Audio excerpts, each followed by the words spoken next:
Guys, oh, ang sarap ng isda. Sariwang sariwa. Bagong dating ang mga nangingisda. Yung fishing boat. Parientes ang bayaw ko. Brother-in-law. Baka naman, oh, ano lang, 2 kilo. Hati kami. Ano, 220, 240. Barato na, no? 220 or 240.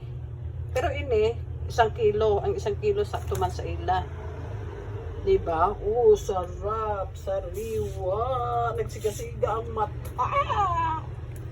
Sarap to malunggay yan, guys. Malunggay. Saka kamatis. Yummy, yummy. Oh, look at that.